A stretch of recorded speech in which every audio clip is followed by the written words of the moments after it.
Hello everyone, and welcome back to Autonomia, the show where we bring ideas from the libertarian left to everyday people, and foster conversation on what we believe in hopes of proving that we all have far more in common than we are trained to believe. My name is Hayward, and I am your host. As always, our intro and outro music come from a song called A Bigger Cage is Still a Prison by System Failure. If you'd like to look up this song, the band spells System, C-I-S-T-E-M, for political reasons.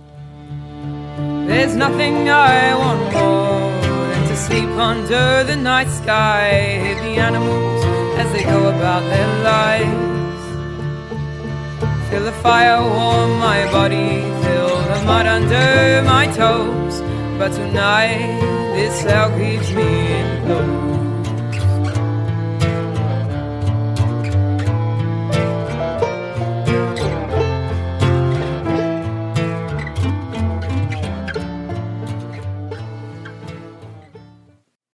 Hello everybody, and thank you so much for tuning in.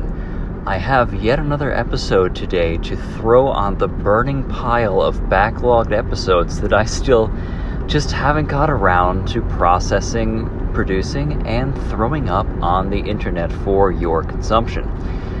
What I have for today is going to sort of tie in with some of the recent episodes that came out talking about the gun issue, murders, that sort of terrible and scary feature of our society. And this is going to be from one of my appearances on the Lee Elci Show, where I talk about the dangers and fascinating developments of the world of do-it-yourself firearms. It's a lot more complicated and a lot more advanced than you probably realize. And I want to be upfront here and say that I lean very heavily on the work of Jake Hanrahan and Robert Evans, who have been following up on this sort of stuff quite a bit. For a good primer documentary on this, you'd want to look up Plastic Defense by Jake Hanrahan.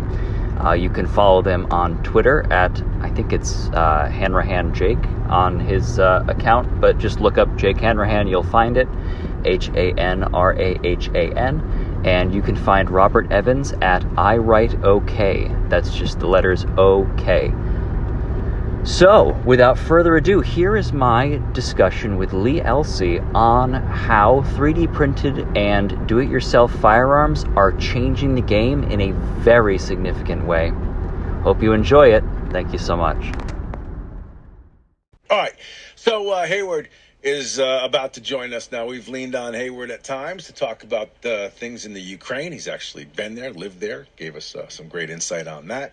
From time to time, he has given us insight into groups like Antifa and some other, let's say, radical left types of groups and right types of groups as well. But we're talking about ghost guns a couple of different times, and he's mentioned that he'd like to come on and talk about some of that stuff. So, again, I don't know too much about the mechanics of making a ghost gun. Maybe Hayward does. State Rep Doug Dubitsky is back and forth with me right now as far as some of the laws that were passed as far as ghost guns go. And there was a law that was actually prevented from passing this year. The governor introduced a bill to wipe out all of the gains that were made last go around as it pertains to ghost guns. So that did not pass. But Hayward, good morning. Thanks for calling in. I appreciate it. Hey, Lee, thanks so much for making time for me again. Of course. Really appreciate it. Of course. So listen, just give everybody the quick definition of what a ghost gun is. Well, so I guess the first thing I would touch on is it really does seem like ghost gun is another one of those scary words that people use to describe them. A lot of people in that community also use it because it's kind of just a cool term, like it sounds cool.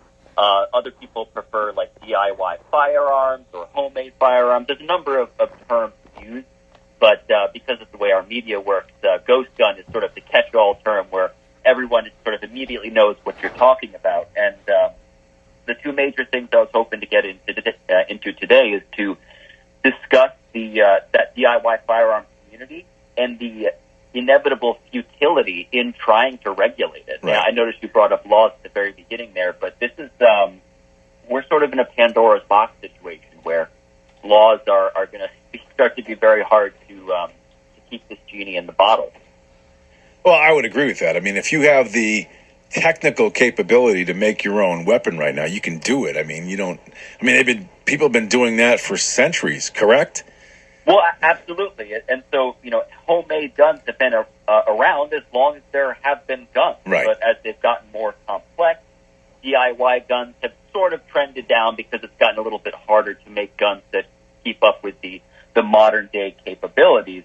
And they mostly became the realm of hobbyists and budding extremists. Right. And the reason I mentioned both is because making your own guns and having an interest in that does not need to be something nefarious. In the same way that some people build their own cars, or in my case, I like building and repairing homes. Right. People can nerd out about all sorts of stuff, but, it's not a complete conversation if we don't talk about how political dissidents or extremists have taken advantage of the ability to make their own guns. It's a part of that conversation. And the next question is, how achievable is this really, especially with modern guns? Right. For a long time, the two most popular builds, largely due to an extreme abundance of parts, were AR-15 style rifles and, of course, the infamous AK-47. And due to how laws work, they have to define what part of the assembly is actually a gun. By this, I mean that the barrel or the trigger group is not a gun, nor are the sights or the bolts or the stock. And generally, it's the receiver that's considered to be the regulated component. That is the part of that overall assembly that's considered a gun. That's the part that usually accepts ammunition and holds the trigger group. So, of course, without it, the gun could not function.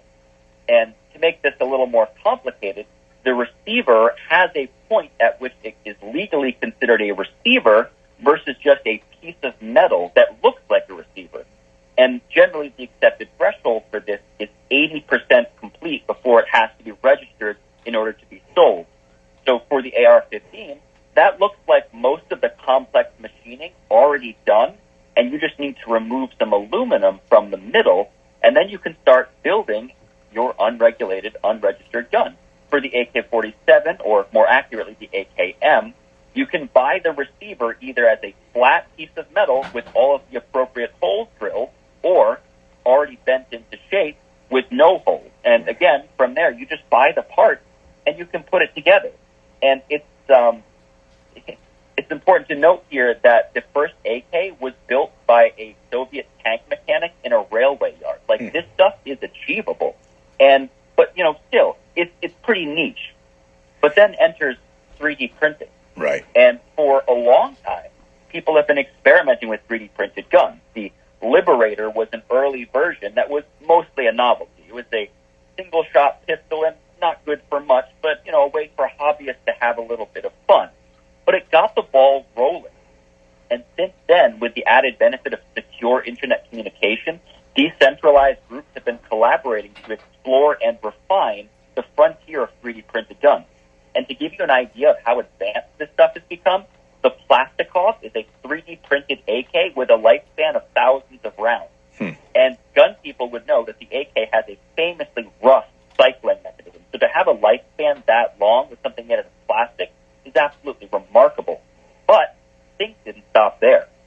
Deterrence Dispense is an online community of people who have been collaborating to come up with a range of weapons and machining processes to make gun control measures useless. And the most iconic of these weapons is a 9mm bullet hose known as the FGC-9.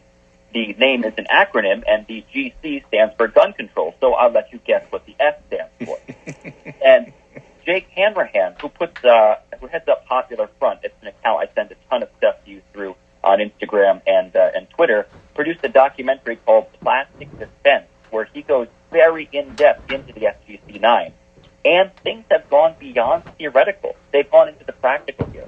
In Myanmar, an ongoing insurgency against the popular government has seen FGC-9 deployed in the field against a modern military. There are maker shops all over that country that are building components, and then they are assembled to guarantee people their right to self-determination. And the last thing I'll touch on before we switch to regulation is even the formally complex procedure of putting the spiral grooves into a barrel can be achieved through electrolysis. No fancy lathes upgrades are required. Just the right liquid to immerse the barrel in, some wire, and a battery. Let me just throw something out here real quick. So I was always under the impression that the ghost guns, 3D printed ghost guns, you needed that guns had to have some form of metal. They could not master it being on plastic only. Has that changed then? A lot of folks are experimenting with that, and if things have changed, I'm not aware of it yet. So you still need some metal. You still need some metal in the 3D, because you can't 3D print metal. So I mean, you still need to get some parts that would be either made by that person or gotten somewhere else, right? Right, and so here's where that electrolysis comes in. So that electrolysis is a procedure where you immerse metal in a proper solution, run some power through it, and you can sort of electronically eat away parts of that metal and shape it the way you want. So you can eat. You used to be able to just get a barrel, but now even people that want to push the boundaries of this being a DIY thing, you can actually make this out of just random parts, even with rifling without advanced technology. Like, you used to have to buy a barrel from a barrel manufacturer. Right. Because that's not a gun. That's not regulated. Like, you used to be able to just do that, and now they've gone even further to get all this stuff taken care of. So we have, I mean, some estimates say we have 1 billion firearms in this country. Conservatively speaking, some folks say it's more like 300,000, but you never know what people have in their basements, in their closets, etc. But let's say, for argument's sake, we have 500 million firearms in this country. So, what are the number of people, or that you think percentage-wise? It's a speculation, that you think actually are out there creating their own guns every day, or trying to restock or stock their own gun closets or gun shelves with guns that they're making in their garage or in their basement. What do you think the number is of that? Yeah, I mean, about 10 years ago, that number would have been a lot smaller. But with the increased pressure on the Second Amendment and the availability of modern machining be able to be brought in the home of the average person, it's become much, much more common. And especially with a platform like the AR-15, where, like, anyone that has one could tell you they're very modular. You can mix and match parts. Right. So that sort of thing lends itself to the ability to just make it. So, you can buy that 80% receiver unregulated in most states unless they pass a specific law against it, and just remove that little part, and you have everything you need to build an AR. You just throw the parts in and call it a day. I mean, that's amazing. Right. And that's what makes this regulation so difficult. So, like, Biden recently pushed for a ban on ghost guns, and that only matters if you're caught. But more importantly, it does nothing to functionally limit 3D printing. And anticipating your next question, 3D printing companies, maybe they have the ability to block people from printing parts that are known to look like ghost guns. And first of all, a printer has to have a database of all known gun parts in order for that to happen. And modifying those files means that you can print something else. Cosmetically, maybe a little bit different, but functionally identical. An example of this is a group of gun enthusiasts recently proliferated an innocuous accessory to a light bulb that inside of it, when you broke it in a certain way, contains the part to make an AR-15 fully automatic. And, and the final trump card in this whole issue is DIY printers for DIY guns. When I was in college, I graduated in 2014, a friend of mine had a senior project where he 3D printed a 3D printer. The technology to build a 3D printer is complicated, but it's not that complicated. And you think that field of innovation hasn't made a massive strides in the last 8 years? I think not. This is our situation, Lee. Gun control is on its back foot in a big way, and I'm not even sure they realize how far behind they are at this point. Prohibition just leads to criminalization, and it doesn't stop motivated people. And in an age of ever-increasing instability, I don't support increased gun control measures. That only serves the people that can afford to go the official route, like extremely expensive Class 3 licenses that only elite can afford, or the people that, for whatever reason, really, really want to get their hands on a gun. And average folks like us are then left eventually defenseless as the laws get tighter and tighter. Hayward Gatch is our guest, breaking it down brilliantly as anticipated. You know, I just wanted to throw one other thing out, and you can wrap it up for the next 3 minutes or so before we run out of time. But Sure. there's really little that it doesn't seem like there's much that the federal government can do to regulate this. It seems like it's impossible. If somebody, with technology as it improves, people are going to be able to do this if they wish. And to me, if you haven't committed, or if you haven't lost the right to be able to defend yourself with a weapon, this is really not an issue. I mean, to me, if you want to go out and make your own gun, knock yourself out. You want to, circumvent or usurp the gun stores and make your own at home. I mean, why should I have the right to tell you that you can't do that? Yeah, well, governments, Lee, don't really like it when you do things outside of their control. And, of course there is a risk to people being able to make these on their own. There's a risk for extremists. But as we've seen in recent years, there's also a risk of extremists getting their hands on cars.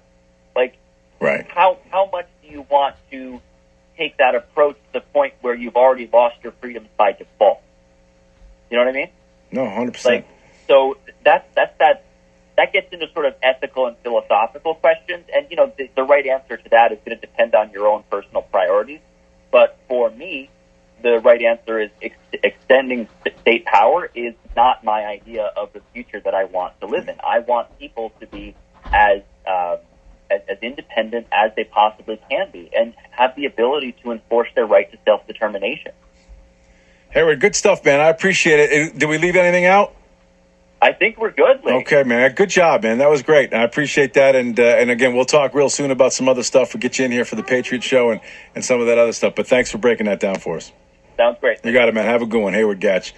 There you go. So, I don't know how you police it. I don't know how you monitor it, I guess. It all boils down to me, if you're someone who has lost that right to bear arms for whatever reason, you got to be held responsible if you have them. If you whether it's going out and finding one, stealing one, buying one from somebody on the corner, or making one, you shouldn't be allowed to do that anymore. That's pretty self-explanatory.